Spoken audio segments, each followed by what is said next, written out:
Assalamualaikum warahmatullahi wabarakatuh. Kami dari kelompok 4 akan mempresentasikan perlawanan Banten dan peperangan di Ponorogo sebelumnya. Perkenalkan, nama saya Nurul Kahla Aulia. Saya Yasmin Wulandari. Saya Muhammad Ihsan Nobian. Saya Jakbar. Di sini saya akan menjelaskan latar belakang dari perlawanan Banten. Latar belakang perlawanan Banten. Pada tahun 1651, Pangeran Surya naik tahta di Kesultanan Banten. Sultan Abu Al-Fatih Abdul Fattah, dikenal dengan nama Sultan Agung Tirtayasa. Pada tahun 1671, Sultan Agung Tirtayasa melekat putra mahkota Abdul Nazar atau Abdul Kahar sebagai raja pembantu bertanggung jawab urusan dalam negeri VOC. Sanggup membantu Sultan Haji untuk merebut Kesultanan Banten, tetapi dengan 4 syarat.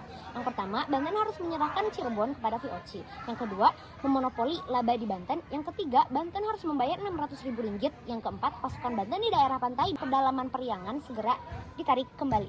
Selanjutnya ada jalannya peperangan Banten. Pada tahun 1681, VOC atas nama Sultan Haji berhasil merebut Kesultanan Banten. Sultan Agung Tirtayasa kemudian membangun istana yang baru di Tirtayasa. Pada tahun 1682, pasukan Sultan Agung Tirtayasa berhasil mengepung istana Surosowan. Sultan Haji terdesak dan segera meminta bantuan VOC. Pasukan Sultan Agung Tirtayasa dipukul mundur sampai ke benteng Tirtayasa. Tokoh-tokoh yang ada di perlawanan Banten adalah yang pertama Aden Agung Tirtayasa, yang kedua Aden Haji. Dan selanjutnya ada akhir dari perlawanan. Pada tahun 1751, VOC mengerahkan pasukan gabungan yang berjumlah sangat besar, mencapai 1.250 personil untuk mendesak pasukan Kitapa dan Ratu Bagus. Yang kedua, ada peperangan di Ponorogo. Latar belakangnya, secara umum, perang di Ponorogo dilatar belakangi oleh adanya ikut campur Belanda pada urusan kerajaan. Pihak keraton tidak berdaya akan mengaruh politik pemerintahan kolonial dan justru hidup mewah serta tidak mempedulikan rakyatnya. Pada tanggal 20 Juli 1825, bendera Raden Mas Antarwirya atau yang bisa dikenal dengan Pangeran Ponorogo merasa tidak puas atas penderitaan rakyat dan kekejaman serta kelicikan Belanda yang ikut campur atas urusan kerajaan. Pangeran Ponorogo menentang dominasi Belanda yang kejam dan tidak mengenal permanusiaan sehingga meletuslah perang di Ponorogo. Bermula dari insiden Anjir. Jonter Arthony Hendrik Semisard diangkat sebagai presiden di Yogyakarta dan bekerja sama dengan Patih Danurejo untuk menyingkirkan pangeran di Ponorogo.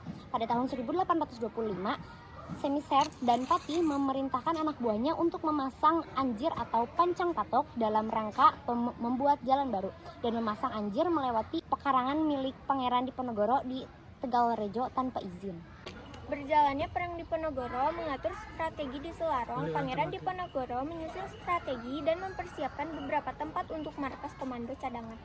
Strategi yang dibuat oleh Pangeran di Ponorogo yaitu ada 4. 1. Merencanakan serangan ke keraton Yogyakarta dengan mengisolasi pasukan Belanda dan mencegah masuknya bantuan dari luar.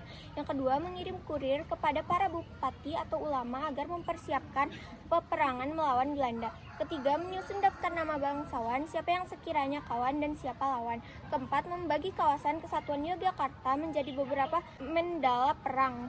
Tokoh di peperangan di Ponorogo yaitu yang pertama adalah Pangeran di Ponorogo, lahir pada tanggal 11 November 1785 di Yogyakarta, Hadiningrat, dan meninggal pada tanggal 8 Januari 1855 di umur 69 tahun di Makassar, Hindia Belanda, dan dimakamkan di Kampung Melayu, Wajo, Makassar, Sulawesi Selatan.